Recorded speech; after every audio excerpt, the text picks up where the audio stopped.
Voilà, on a tous sans doute reconnu sur cette image un refuge de haute montagne qui permet aux randonneurs de pouvoir se reposer, se mettre à l'abri, en particulier la nuit, lorsque c'est sombre, que c'est compliqué, ou en cas d'intempérie, se mettre au chaud ou se sentir protégé des bêtes ou des animaux qui pourraient venir. Cette image amène le sujet d'aujourd'hui et fait le lien avec ce qu'on a déjà partagé. Et le titre du message de ce matin, c'est cette question, si ça veut bien marcher. Où trouves-tu ton refuge?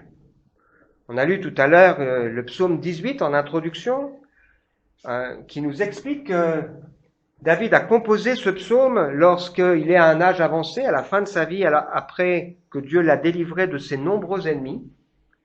Parce qu'il y a eu Saül, mais il y a eu aussi son fils Absalom qui voulait le faire mourir. Il y a eu les Philistins, il y a eu Abimélec. Il en a vu David.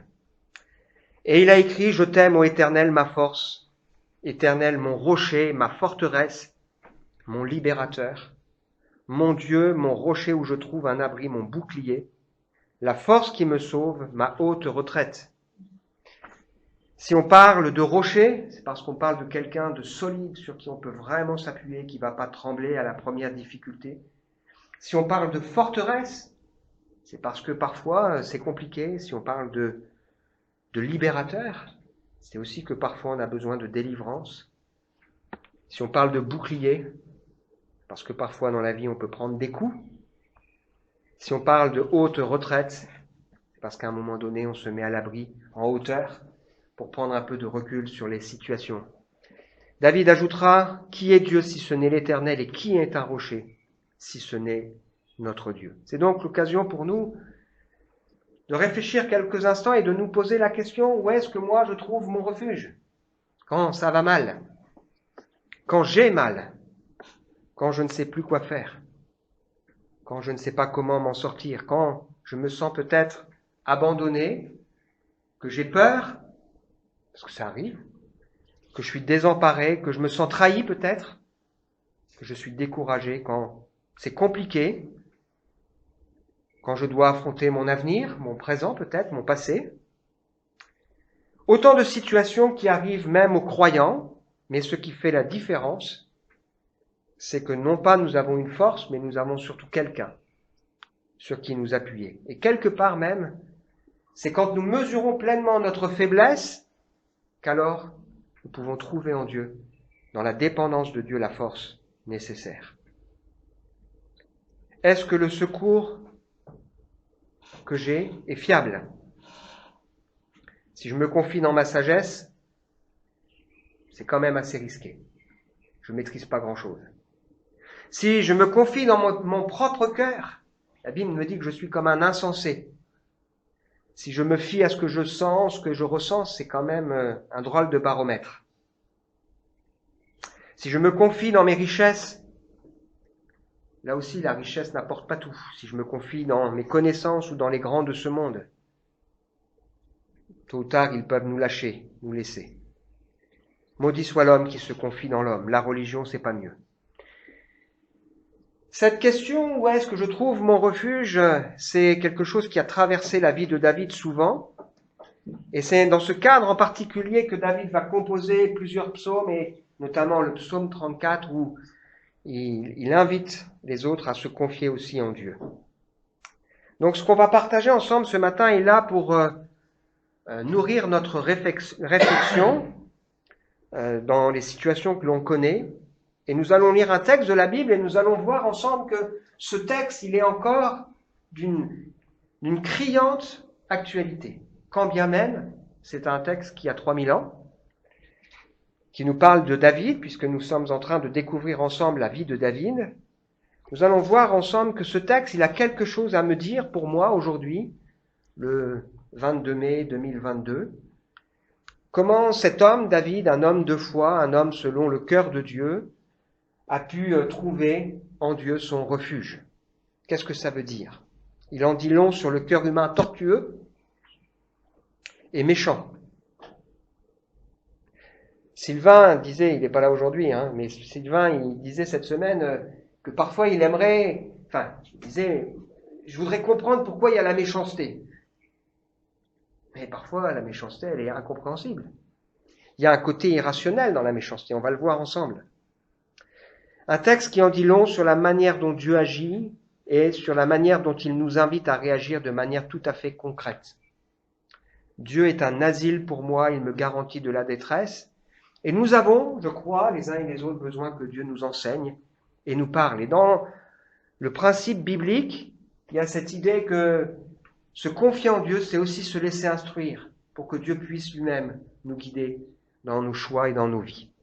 Alors, on découvre ensemble depuis quelques semaines l'histoire du roi David, qu'on trouve dans l'Ancien Testament, et on va continuer avec un court passage et réfléchir ensemble sur 4 choses qu'il sont importantes d'avoir ou de savoir. Donc, on lit dans un livre qui s'appelle le livre de Samuel, puisque la Bible est un ensemble de 66 livres différents. Donc là, c'est le premier livre de Samuel, au chapitre 19. Ça a été séparé en chapitres et en versets. Et on va lire donc les versets 1 à 7. Donc Saül, qui est le roi d'Israël de l'époque, qui est en même temps le beau-père de David, nous dit ceci, il se mit à parler ouvertement à son fils Jonathan et à tous ses ministres de faire mourir David. Mais Jonathan était très attaché à David. Il le prévint. Mon père Saül cherche à te faire mourir. Sois donc sur tes gardes demain matin. Ne te montre pas, tiens-toi caché. Je sortirai en compagnie de mon père et nous passerons dans le champ où tu seras caché. Je parlerai de toi, mon père, et je verrai ce qu'il en est et je te le ferai savoir. Jonathan fit l'éloge de David à son père, puis il ajouta que le roi ne se rende donc pas coupable à l'égard de son serviteur David, car il n'a commis aucune faute envers toi. Au contraire, ses services t'ont toujours été très utiles. Il a risqué sa vie pour tuer le Philistin. Et ce jour-là, l'Éternel a accordé une grande délivrance à tout Israël. Tu l'as vu, tu t'en es réjoui. Alors pourquoi commettrais-tu un péché en versant le sang innocent, en faisant mourir David sans raison? Saül écouta les arguments de Jonathan et fit ce serment, aussi vrai que l'Éternel est vivant, David ne sera pas mis à mort. Alors Jonathan appela David et lui rapporta toute la conversation. Puis il le conduisit auprès du roi où David reprit sa place comme par le passé. Alors il est question ici de Saül, le roi d'Israël, un roi charismatique, mais un homme tourmenté, capricieux, jaloux. Et parce qu'il est capricieux et jaloux, sans autre raison, il a de la haine pour David, qui pourtant lui a sauvé la face. À un moment donné, il y avait un géant qui défiait qui s'appelle Goliath, c'est d'où l'histoire de David et Goliath, qui défiait le peuple, personne n'osait aller attaquer ce géant, et David y a été, il a triomphé de ce géant. Et souvent, Saül a fait appel à David quand il était tourmenté, parce que c'était un musicien et ça l'apaisait. Il a mis David comme un responsable d'armée dans les endroits les plus compliqués. Souvent, David a été une bénédiction pour lui, et pour autant, Saül en veut à David et cherche à le faire mourir. C'est le meilleur ami de son fils Jonathan, c'est le mari de sa fille, mais pourtant il cherche à le faire mourir.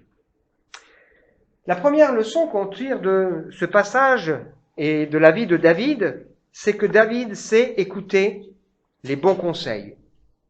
Et la question pour nous, c'est quelles sont les voix que nous écoutons? L'important est de bien les choisir, tout en gardant bien sûr un esprit critique.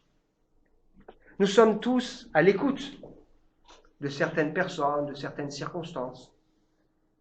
David, il a fait le choix d'écouter Jonathan.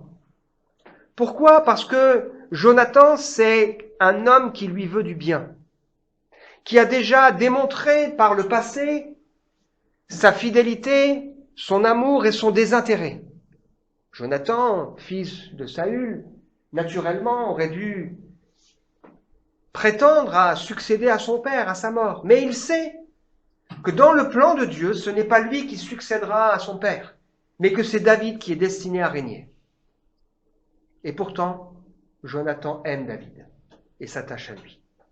Jonathan, c'est un homme de foi, c'est un homme qui craint Dieu, qui aime David, c'est un homme courageux, un homme lucide et un homme qui est capable de se mouiller pour David. Il a conscience du projet de Dieu pour le peuple et il sait reconnaître la main du Seigneur. Il connaît son père et il connaît le danger que David encourt. Il sait donc de quoi il parle. Il est de bons conseils et il est honnête. C'est un homme de paix. Quelles sont les personnes que nous écoutons? Ces personnes, quelle est leur vision du monde? Quels sont leurs mobiles? Quelles sont leurs priorités? Sont-ils des hommes sans foi ni loi? Magouilleurs, tricheurs? Qui est-ce qui est celui qui murmure à notre oreille? Jonathan va aller trouver son père et va d'une certaine manière lui annoncer une forme d'évangile. Et ça, c'est intéressant aussi pour nous parce que de voir comment Jonathan s'y prend pour parler de Dieu, pour parler de David, qui est une image aussi de Jésus. Il lui dit, tu sais que David, il a agi pour ton bien, il a exposé sa vie pour toi.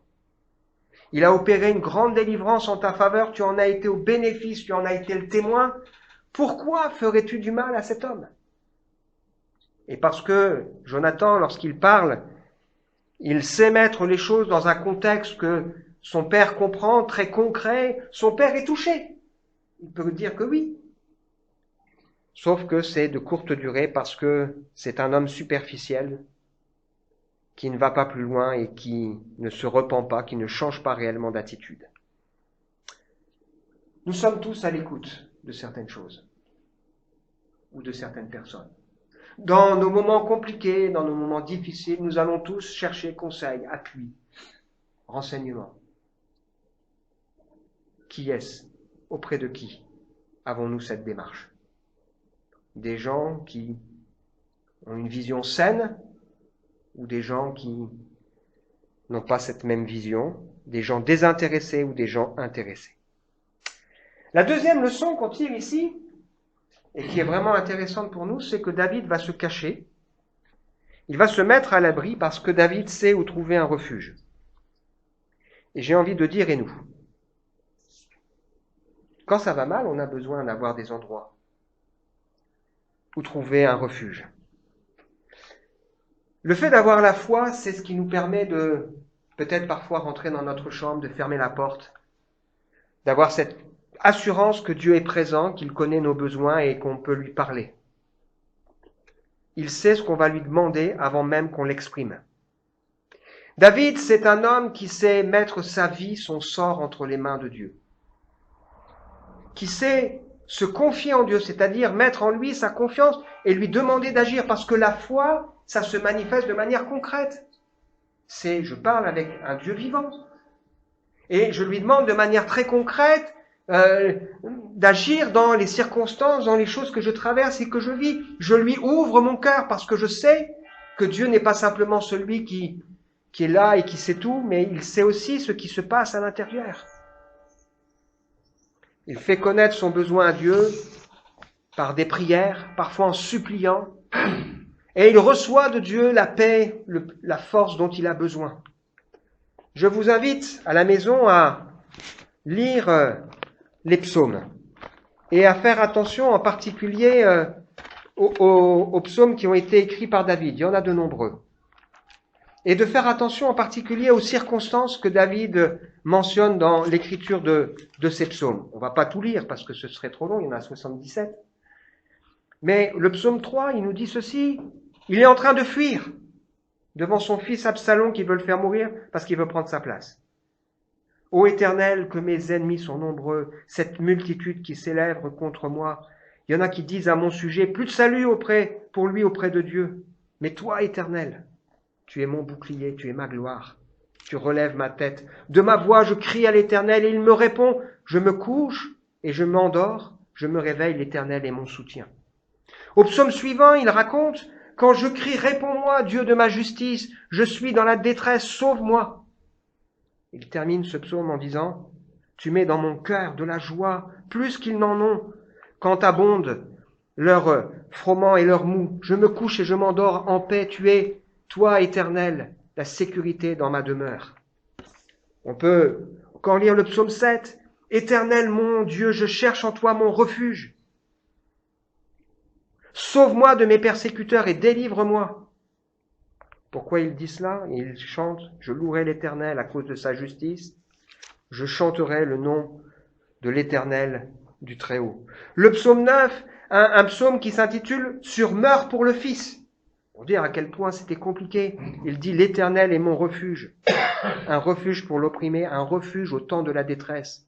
Ceux qui connaissent ton nom se confient en toi. Tu n'abandonnes pas ceux qui te cherchent, ô Éternel. Le psaume numéro 10, il est là, tourmenté en se disant « Mais pourquoi Dieu est loin? Pourquoi Dieu répond pas ?» Et il dit « Tu regardes cependant, tu vois la peine et la souffrance pour prendre en main notre cause. » Le psaume 11, c'est en l'Éternel que je cherche un refuge. Comment pouvez-vous me dire, fuis dans tes montagnes comme un oiseau? Voici les méchants bandent l'arc contre moi. L'Éternel est juste, il aime la justice. Les hommes droits contemplent sa face. Etc., etc. De nombreux psaumes écrits dans ce sens. Où est-ce que je peux trouver mon refuge, ma forteresse? Dieu sait se cacher dans des promesses. La foi, c'est prendre Dieu au mot, s'appuyer sur ce que Dieu me dit qu'il va faire et le prendre au mot, c'est s'appuyer sur ses promesses. Et peut-être si ce matin on est là avec des choses qui s'agitent, on ne sait plus comment faire.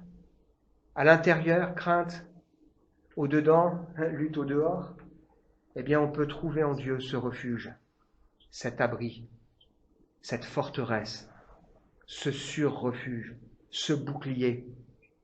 Il y a cette invitation que Jésus a envoyée, « Venez à moi, vous qui n'en pouvez plus avec votre fardeau, et je vous donnerai du repos. » Acceptez mon joug, c'est-à-dire acceptez de vous laisser conduire par moi, recevez mes instructions, je suis doux et humble de cœur. Vous trouverez le repos pour vos âmes. Mon joug est doux et mon fardeau léger. Est-ce que tu sais te confier en Dieu, te cacher en Dieu, comme David a pu le faire? David, c'est sûr, il a prié puisqu'il composera le psaume 59 dans ce contexte, juste après, où il parle justement de se confier dans le Seigneur. Et on voit la providence agir. La providence, c'est d'envoyer un Jonathan sur la route de David. La providence, c'est aussi toucher le cœur de Saül pour qu'il lui donne un instant de répit. C'est Dieu qui agit de manière tout à fait concrète. Voilà les deux premières leçons pour nous ce matin. On poursuit un peu notre lecture. Au verset 8 à 12, la guerre ayant recommencé avec les Philistins, David les attaqua et leur infligea une grande défaite, les mettant en fuite devant lui. David, il se réfugie en Dieu, mais il continue son travail. Et c'est pas parce qu'on se réfugie dans le Seigneur qu'on ne doit pas continuer à être à son service, et qu'on doit mettre cela en pause. Le mauvais esprit venu de l'Éternel tourmenta de nouveau Saül. Il était assis dans sa maison, sa lance à la main, tandis que David jouait de son instrument. Quand soudain Saül tenta de le clouer contre la paroi avec sa lance. Et David esquissa le coup, et la lance se planta dans le mur. David s'enfuit et réussit à s'échapper dans la nuit. Saül envoya des hommes dans la maison de David pour s'assurer de lui et le faire mourir le lendemain matin. Mais Michal, la femme de David, prévint son mari. « Si tu ne t'enfuis pas avant le jour, lui dit-elle, tu es un homme mort. » Elle l'aida à descendre par la fenêtre. Ainsi, il prit la fuite et il s'échappa. Les choses ne vont pas s'arranger pour David. Au bout de quelques temps, à nouveau la colère envahit Saül, qui veut le faire mourir, qui veut planter sur lui une lance. Et David va reculer la tête pour échapper à cette lance qui se dirige contre lui. Et on voit dans cette histoire que Saül, qui en veut à David, va va décider de venir l'attaquer la nuit et de le faire mourir. Et c'est sa femme, Michal, qui va prévenir David pour l'aider et qui va lui dire de se cacher et de partir. Elle fera mine que David est dans son lit lorsque les gens viendront, et puis David va se réfugier auprès de Saül. La troisième leçon qu'on peut tirer pour nous ce matin, c'est que David sait fuir quand il le faut. Cela va vous surprendre sans doute, mais parfois l'attitude courageuse, c'est de fuir. Ça arrivera plusieurs fois à David de devoir s'enfuir. Pourtant, David est un homme particulièrement courageux. Lorsqu'il était berger, qu'il gardait les brebis, il nous raconte qu'il affrontait le lion et l'ours pour défendre ses brebis. C'est lui aussi qui a terrassé le géant Goliath. Mais dans certaines circonstances, cet homme de guerre, cet homme courageux, a choisi de mettre la distance avec le problème, de fuir. Et la Bible nous enseigne que dans nos cœurs et dans nos vies, il faut savoir choisir nos combats. Et il faut savoir, par moments, fuir. Paul enseignera à Timothée, qui est un jeune pasteur, il lui dit, « Pour toi, homme de Dieu, il y a des choses que tu dois fuir. Fuis ces choses. » Les gens qui font des histoires. Les gens qui enseignent de mauvaises doctrines. Les gens qui provoquent des querelles. Ceux qui n'ont qu'une idée en tête, c'est de s'enrichir. Fuis ces choses. Mets de la distance. Recherche la justice, la piété, la foi, l'amour, la patience, la douceur. Combat le bon combat de la foi et saisis la vie éternelle à laquelle tu as été appelé. J'ai envie de dire, dans nos cœurs et dans nos vies, il est important de savoir choisir nos combats. Et il y a des moments dans nos cœurs et dans nos vies, il faut savoir mettre de la distance. Dieu veut faire de nous des vases d'honneur. Il veut nous transformer pour pouvoir nous utiliser. Mais pour cela, il faut que nous nous conservions purs. C'est pour ça que Paul dira à Timothée, fuis les passions de la jeunesse. Les passions de la jeunesse ne sont pas les mêmes qu'à un autre âge. Il est important pour nous de connaître nos points de faiblesse et de savoir que parfois dans nos vies, il y a des choses qu'il faut fuir. Il y a des choses desquelles il faut s'éloigner. C'est ça l'attitude saine. Recherche la justice, la foi, l'amour, la paix avec ceux qui invoquent le Seigneur d'un cœur pur. Repousse les discussions folles et inutiles, elles font naître des querelles. C'est pas bon qu'un serviteur ait des querelles. Il doit au contraire être doux, aimable, ouvert aux idées des autres, propre à enseigner et doué de patience. Peut-être que ce matin, le Seigneur veut nous faire réfléchir à certaines circonstances, certaines choses dans lesquelles nous nous trouvons, et il veut nous inviter à fuir, à mettre de la distance. La Bible nous enseigne que par rapport à certaines luttes et combats qu'on peut avoir dans nos cœurs, il faut par moments couper. Si ton œil est pour toi un piège, eh bien, fais attention à ce que tu mets devant tes yeux. Si tes pieds, les endroits où tu vas, ou si ta main est pour toi un piège, alors fais attention et mets de la distance. Être fort, ce n'est pas être prétentieux ou présomptueux, mais c'est parfois mettre de la distance. David va donc être appelé à fuir, mais il ne va pas fuir pour aller n'importe où. Il va se réfugier auprès de l'homme de Dieu qui s'appelle Samuel. On lit la suite, les versets 18 à 21, pour la dernière leçon pour nous. Pendant ce temps, David, qui s'était échappé et fuyait, alla se réfugier chez Samuel à Rama. Il lui raconta tout ce que Saül avait fait. Alors ils allèrent ensemble s'installer dans la communauté des prophètes. On le rapporta à Saül en disant, David se trouve à la communauté des prophètes près de Rama. Saül envoya des hommes pour l'arrêter, mais à leur arrivée, ils trouvèrent toute la communauté des prophètes dans un état d'exaltation. Samuel se tenait debout à leur tête. Alors l'Esprit de Dieu vint sur les envoyés de Saül, qui entrèrent eux aussi dans un tel état. On vint le rapporter à Saül, qui envoya d'autres émissaires, mais eux aussi entrèrent dans un état d'exaltation. Un troisième groupe, envoyé par Saül, entra également dans un tel état. David fait attention à qui il écoute. David est quelqu'un qui sait se réfugier, se cacher en Dieu, se confier en Dieu.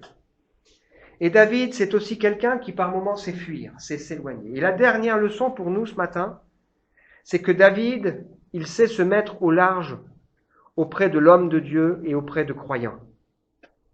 Et j'ai envie de dire, c'est aussi pour ça que Dieu, dans sa bonté, a donné l'Église.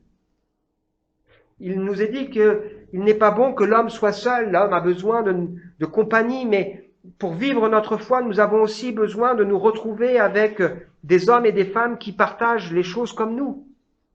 Cette semaine, je parlais avec Céline, qui n'est pas là ce matin, et elle me dit, moi, ce qui me pèse le plus, c'est parce qu'elle habite loin, c'est je ne vis pas assez, je manque de communion avec les uns et les autres. Et c'est ce qu'elle trouve en venant ici au milieu de nous, le mercredi aussi.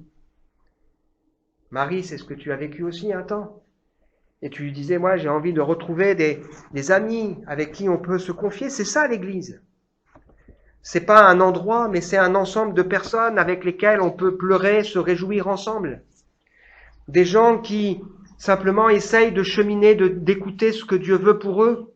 Et nous sommes appelés à vivre notre foi pas tout seul, mais on est appelés à la vivre auprès comme des brebis auprès d'un troupeau. L'Église, c'est un endroit où on se pardonne, parce que oui, parfois on se blesse, où on s'encourage, où on se reprend parfois, où on se supporte, où on s'édifie comme une famille. Lorsque vous lisez le livre des Actes, vous verrez que les Actes des Apôtres, c'est ce qu'ont vécu les premiers disciples de Jésus. Eh bien, vous verrez que très vite, ils ont connu la persécution. Et que faisaient-ils lorsqu'ils étaient arrêtés, qu'enfin ils étaient libérés? Le premier réflexe qu'ils allaient, c'était de se retrouver avec les croyants. Parce qu'ils en avaient besoin, d'avoir des personnes avec qui ils peuvent vraiment ouvrir leur cœur, avec qui ils peuvent partager leurs difficultés, leurs luttes, et ensemble, ils peuvent se cacher, se réfugier en Dieu et prier. La Bible nous dit s'il y a de la consolation en Christ. Oui, il y a de la consolation en Christ. Le fait de savoir que Jésus est celui qui nous aime au point qu'il a donné sa vie pour nous. Et il y a une véritable consolation pour nous croyants de nous savoir aimer de ce Jésus qui est mort et ressuscité pour nous. Il y a un soulagement réel lorsqu'on est entouré d'amour. Il y a une vraie communion, il y a de la compassion et de la miséricorde. Alors, Paul ajoute, rendez ma joie parfaite en ayant les mêmes sentiments les uns avec les autres. Pour ça qu'il nous faut veiller et travailler à l'unité, parce que celui qui viendrait pour diviser fait une œuvre très grave. Dieu a choisi d'utiliser des hommes pour se révéler à des hommes, mais il a aussi choisi d'utiliser des hommes et des femmes pour nous encourager et pour nous aider à comprendre qui il est et ce qu'il attend de nous. Alors, il va se passer des choses étonnantes. Il envoie des hommes, il en envoie une deuxième fois, une troisième fois, puis lui-même ira. Et il va se passer des choses étonnantes, puisque dans cette présence de Dieu au milieu, ils seront touchés, saisis, ce qui nous rappelle que Dieu est celui qui fait ce qu'il veut, comme il veut, quand il veut et avec qui il veut. Conclusion pour nous ce matin, avec cette belle image, cette question, où trouves-tu ton refuge aujourd'hui? Dans tes questions, dans tes luttes, dans tes combats, dans tes difficultés, dans les choix qui se posent à toi, où trouves-tu ton refuge? Quelles sont les voix ou les personnes que tu écoutes? Quels sont leurs mobiles? Quels sont leurs intérêts ou leurs désintérêts? Quels sont l'engagement qu'elles sont prêtes à prendre? Jonathan était prêt à donner sa vie pour David et il l'a montré. Quels sont les conseils, les mobiles, leur vision du monde? Deuxième leçon, comment trouves-tu un endroit pour te protéger, te mettre à l'écart? Prendre le temps de te reposer, de te ressourcer, de prendre des forces.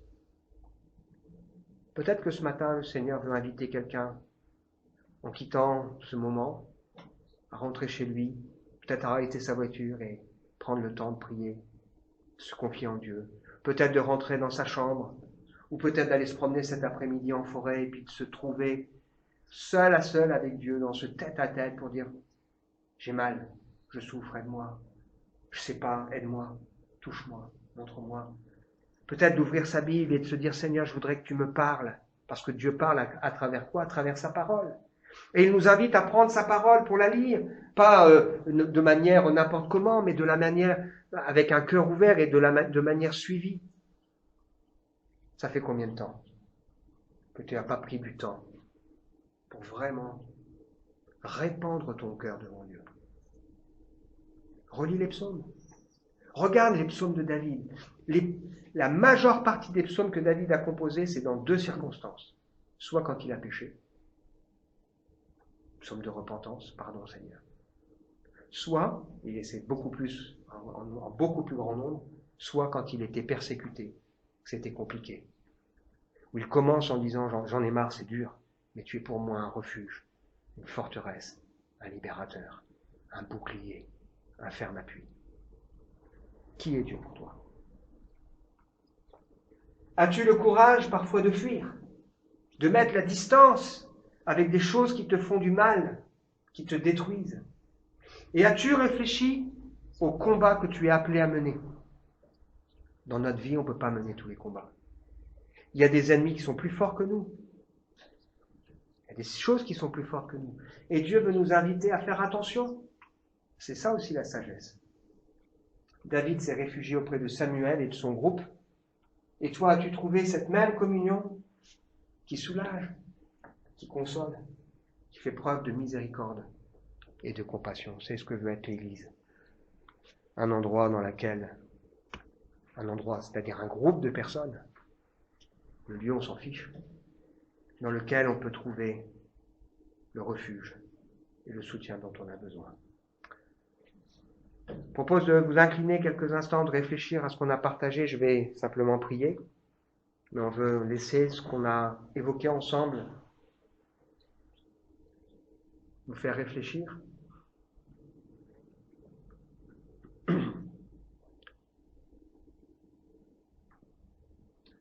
Ce matin, je veux dire, Seigneur, tu es mon rocher. Et j'ai besoin de savoir que celui sur qui je m'appuie, c'est un rocher dur et solide. Et parfois, je fais cette prière comme les psalmistes, conduis-moi sur le rocher que j'arrive pas à atteindre. Parce que parfois, c'est dur des fois de se confier en toi, Seigneur, mais tu veux nous y aider. Tu es pour nous un bouclier, une forteresse, un libérateur. Je veux te prier, Seigneur, pour tous, pour chacun d'entre nous ce matin. Toi qui connais nos cœurs, toi qui connais nos vies, toi qui connais nos angoisses, nos questions, nos peurs. Toi qui connais, Seigneur, notre désarroi parfois. Je te prie, Seigneur, que tu nous aides les uns et les autres à vivre ce que nous avons partagé ensemble. Savoir faire attention aux voix qu'on écoute. Il y a des voix qui ne sont pas bonnes. Savoir aussi, Seigneur, se confier, se réfugier en toi. Tu veux nous inviter ce matin aussi à fuir certaines choses. Donne-nous le courage parfois de le faire. Et tu veux nous inviter à trouver au sein de ton troupeau de croyants la simplicité du soutien, Seigneur. Oui, bénis nos cœurs et nos vies. Et viens nous accorder ta bénédiction et ta grâce. Amen.